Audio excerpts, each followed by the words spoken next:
أعوذ بالله من الشيطان الرجيم. بسم الله الرحمن الرحيم. يا أيها الذين آمنوا ليبلونكم الله بشيء من الصيد تناله أيديكم ورماحكم ليعلم الله من يخافه بالغيب فمن اعتدى بعد ذلك فله عذاب أليم. ایمان والو، اللہ تمہیں شکار کے معاملے میں کچھ ضرور آزمائے گا جس شکار تک تمہارے ہاتھ اور تمہارے نیزے پہنچتے ہوں. یہ اس لیے آزمائے گا تاکہ اللہ ظاہر کر دے کہ کون بغیر دیکھے اللہ سے ڈرتا ہے. فمن اعتدى بعد ذلك فله عذاب أليم. پس جو شخص اس کے بعد حد سے بڑھے گا تو اس کے لیے دردناک عذاب ہے. یا ایھا الذین آمنوا لا تقتلوا الصید وانتم حرم. ایمان والو، تم شکاری جانور کو قتل مت کرو احرام کی حالت میں. ومن قتله منکم متعمدا فجزاء مثل ما قتل من النعم. اور جس نے تم میں سے اس کو جان بوجھ کر قتل کیا تو اس کا بدلہ ان مویشیوں میں سے اس کے برابر ہے جو اس نے قتل کیا. یحکم به ذو عدل منکم هدیا بالغ الکعبۃ او کفارۃ طعام مساکین. اس کو تجویز کرے گا دو معتدل آدمی تم میں سے اس حال میں کہ وہ ہدی کا جانور ہو، کعبہ تک پہنچنے والا ہو، یا کفارہ ہے چند مسکینوں کو کھانا کھلانا، او عدل ذلك صیاما لیذوق وبال امری، یا اس کھانے کے بقدر روزہ رکھنا تاکہ وہ اپنے کیے ہوئے کا وبال چکھ لے.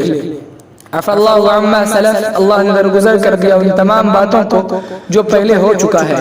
ومن عاد فینتقم اللہ منہ. اور جو شخص اس کے بعد یہ کرے گا تو اللہ اس سے بدلہ لے گا. واللہ عزیز ذو انتقام. اور اللہ کی ذات زبردست بڑا بدلہ لینے والا ہے.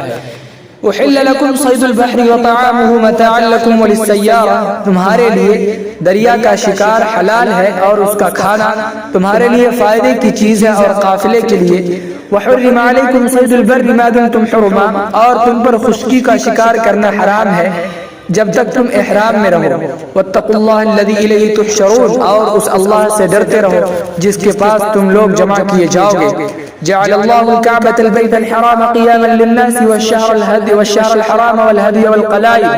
اللہ نے کعبہ کو جو کہ معزز اور محترم گھر ہے لوگوں کے لیے بقا کا ذریعہ بنایا، اور حرمت والے مہینے کو، ہدی کے جانور کو اور پٹہ دار جانور کو. ذلک لتعلموا ان اللہ یعلم ما فی السماوات وما فی الارض.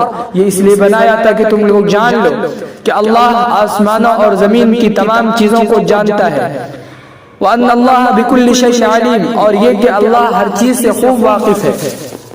اعلموا ان اللہ شدید العقاب. جان لو کہ اللہ کا عذاب سخت ہے، اور یہ کہ اللہ بہت زیادہ معاف کرنے والا بے حد مہربان ہے. ما علی الرسول الا البلاغ. رسول کی ذمہ داری صرف صاف پہنچا دینا ہے. واللہ یعلم ما تبدون وما کنتم تکتمون. اور اللہ جانتا ہے ان تمام باتوں کو جس کو تم ظاہر کرتے ہو، اور اللہ جانتا ہے ان تمام باتوں کو جس کو تم چھپاتے ہو. قل لا يستوي الخبيث والطيب ولو اعجبك كثرة الخبيث. آپ کہیے کہ ناپاکی اور پاکی برابر نہیں ہے، اگرچہ ناپاکی کی کثرت تمہیں بھاتی ہے. فاتقوا اللہ یا اولی الالباب لعلکم تفلحون. اے عقل مندو، اللہ سے ڈرتے رہو، یقیناً تم کامیاب ہو جاؤ گے. اقول قولی هذا واستغفر اللہ لی ولکم ولسائر المسلمین فاستغفروه انه هو الغفور.